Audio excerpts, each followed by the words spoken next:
안녕하십니까. 한빛선교회 고진원 목사입니다. 성경 특강 두 번째 시간, 하나님과 사람과의 관계성.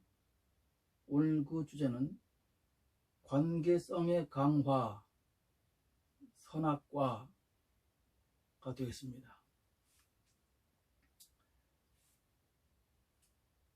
하나님은 자신과 함께하는 대상으로 인간이라는 존재를 하나님 자신의 형상과 모양대로 창조하시고, 인간인 아담과 하와를 에덴 동산에 두셨습니다. 에덴 동산, 고난도 없고 노동도 없고 추위도 없고 모든 것이 풍성하여 배짱이처럼 맨날 노래만 부르면서 살 수 있는 곳 지상낙원이지요. 이제 인간은 에덴 동산에서 자자손손이 영원토록 하나님과 함께 하면서 살아가면 될 것입니다. 관계성에서 최상의 조건이 되는 것입니다. 그런데 하나님은 뜻밖에도 에덴 동산 중앙에 이상한 나무를 세웁니다. 그리고 그 실과를 먹지 말라 하십니다. 먹으면 반드시 죽는다고 경고하십니다. 함께하기로 인간을 창조해 놓고 이 무슨 상황입니까? 내 말 잘 듣나 안 듣나 시험하시는 것일까요? 아니, 그렇지 않습니다. 아니죠. 그것은 관계성의 원칙에 맞지 않습니다. 사실 선악과의 문제는 그것을 먹었기 때문에 인간이 죄를 지어 타락했다는 것보다 왜 하나님이 그 나무를 에덴 동산에 두셨는가 하는 것입니다. 결과보다 그 원인을 생각해야 합니다. 그래서 하나님의 마음을 알아야 한다는 것입니다. 왜 두셨을까요? 인간이 내 말을 듣나 안 듣나 시험하려고? 그것은 너무 유치하고 조잡스러운 답입니다. 전능하신 하나님을 알지 못하면 이런 인간적인 조잡한 답이 나옵니다. 전능하신 하나님이라면, 하나님은 이미 인간이 그것을 먹을 것을 이미 알고 계셨습니다. 먹을 것을 예상하지 못했다? 창세기 1, 2장을 지나오면서 천지 만물 우주 모든 것을 그냥 창조하신 하나님 말씀으로 있으라 있고요. 그 하나님이 인간이 먹을 줄을 예상 못했을까요? 말이 안 됩니다. 그렇다면 먹을 것을 예상하셨으면서 선악과를 두신 것입니다. 그러므로 선악과의 문제는 인간 창조의 목적을 고려해야 답이 나옵니다. 다른 아무 것으로도 답이 나오지 않아요. 그것은 인간은 관계성의 대상으로 창조하였지만 관계성을 더 강화시켜야 할 필요가 있었기 때문입니다. 선악과 사건에는 무수한 가설과 오류가 아주 난무하고 있어요. 하나님은 잘 몰라 그렇습니다. 인간 창조의 목적을 모르기 때문입니다. 선악과 사건을 해결할 수 있는 열쇠는 관계성이라는 단어입니다. 일단 선악과 사건은 하나님과 사람과의 관계성에 관한 것이고, 그렇다면 관계성을 더 강화, 업그레이드하기 위한 것이다 라고 전제를 해야 합니다. 그래야만 창조의 목적과 일치해요. 그러므로 인간은 처음부터 관계성을 위한 아주 완벽한 존재로 창조된 것이 아니구나 라는 논리가 가능해집니다. 왜 그런가 하면 인간은 육과 영혼이라는 이중의 구조로 되어 있기 때문입니다. 인간의 본질인 영혼은 육이라는 견고한 껍질 안에 들어있어요. 그러니까 육이 더 견고한 겁니다. 다시 말하면 인간은 흑인 육과 영혼으로 창조되었기 때문에 하나님과의 관계성이 완전하지 못한 불완전한 존재, 미완성의 존재라는 것입니다. 동의하십니까? 자, 영으로만 창조된 천사처럼 창조하셨으면 될까요? 천사는 부리는 영들입니다. 심하게 말하면 노예라는 말이죠. 하나님과의 관계성으로 대등하게 존재 창조된 것이 아닙니다. 육을 가진 인간이란 처음에는 천사보다 열등한 존재지만, 그래 보이지만은 이 육을 통하여 결국은 영혼이 더 월등한 존재가 되기 때문에 나중에는 천사보다 더 뛰어나게 되는 것입니다. 선악과 사건은 흙과 영혼이라는 이중 구조로 인간을 창조하신 후에 육이라는 과정을 처리함으로 상대적으로 영혼을 강화시키기 위한 하나님의 고도의 설계인 것입니다. 자, 적절한 비유를 하면은 토기장이가 흙으로 모양을 빚은 다음에 1촌도 이상의 고온으로 구워서 아름다운 자기를 만드는 것과 같습니다. 흙인 육이 고온이라는 고난에 구워져 아주 귀하고 아름다운 자기로 거듭나는 것입니다. 에덴 동산은 평생을 룰루랄라 하면서 보낼 수 있는 낙원이지요. 인간이 편안하다는 것은 육체가 잘 먹고 잘 쉬고 잘 자고 한다는 것입니다. 이것은 인간의 존재의 법칙과 같습니다. 인간이 평안할수록 영의 소원은 사라지고 힘해져서 하나님 없어가 되어 하나님과의 관계성은 불가능하게 된다는 것입니다.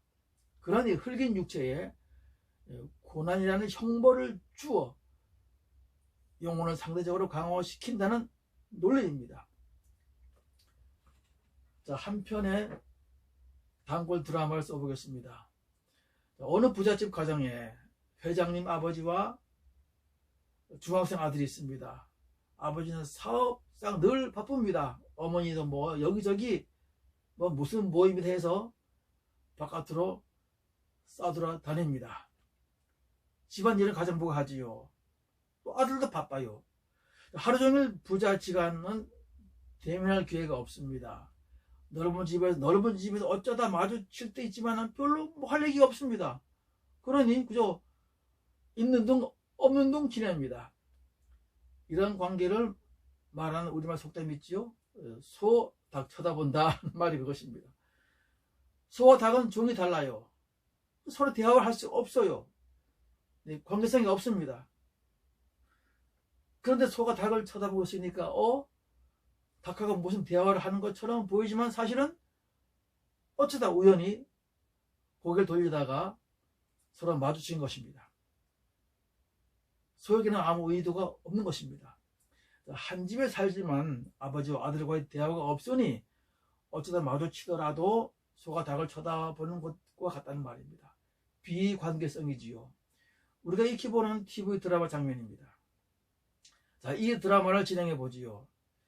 그것은 아들이 서서히 나쁜 친구들과 어울리게 되는 겁니다. 가진 것은 많고 풍족하지만 어디 마음 둘 데가 없기 때문입니다. 돈이 많으니까 불량 친구들이 꼬입니다. 드디어 아들은 불량 조직에 가담하게 되고 급기야 어떤 살인사건에 연루가 되고 맙니다. 사건이 터지고 피해자 가족이 아들 앞에서 아버지의 멱살을 잡고 그런 초유의 일이 벌어지게 되고 아버지가 그들 앞에 무릎을 꿇는 일이 벌어집니다. 아버지가 간청합니다. 내가 잘못했다. 내가 잘못 키웠다. 그래 나를 용서해 달라고 합니다. 아버지가 아들에게 말하죠. 다 내 잘못이다. 이 사건으로 아들은 아버지의 진심을 알게 됩니다. 그리고 아들 역시 아버지 앞에 무릎을 꿇고 아버지 잘못했어요. 용서해 주세요. 하고 눈물을 흘립니다. 자, 이 드라마가 무엇을 말하려고 했을까요? 바로 아버지와 아들과의 관계성입니다. 너무 부자여서, 너무 바빠서, 너무 편해서 서로 관계가 잘 안 되었습니다. 그런데 아들이 죄를 짓자 상황이 어려워지자 아버지가 아들의 구명을 위해서 온 몸을 내던졌고 아들이 아버지에게 다시 돌아와 그전과는 비교할 수 없는 아주 화기애애한 그런 관계를 이룬다는 것입니다. 그전처럼 편안하게 아벨 없이 살았더라면 이런 관계는 이루어지지 못했을 것입니다. 자, 선악과는 말하자면은 드라마 해피엔딩을 위하여 고난을 위한 필요악으로 설정된 것입니다. 내가 만약 아담이었다면 나는 안 먹었을 거야 라고 하지 마십시오. 인간이라면 누구든지 선악을 아는 실과를 먹었을 것입니다. 왜냐하면 인간의 내면은 하나님과 동등한 하나님의 형상과 모양의 존재하기 때문에 누구든 하나님처럼 되고 싶은 존재가 본능적인 욕구가 있는 것입니다. 그래서 하나님처럼 된다는 마귀의 꾀임에 넘어간 것입니다. 마귀 역시 하나님의 높으신 지혜에 자기도 모르게 이용된 것입니다. 물론 마귀는 나빠요. 나쁩니다. 성경은 통일성 있게 선악과로 이루어지는 영과 육의 갈등 원리를 계속 역사를 통하여 전개해 나갑니다. 하나님의 백성들은 편안하게 살면 하나님을 잊어버립니다. 그러다가 고난이 닥치면 아이고 하나님 하고 부르짖습니다. 하나님 찾습니다. 이런 일이 전 성경의 역사를 통하여 반복이 됩니다. 성경이 계속 진행되지요. 신약 성경에 이르러 어느 아버지와 두 아들의 이야기가 나옵니다. 작은 아들이 아버지에게 자기 몫의 유산을 미리 달라고 합니다.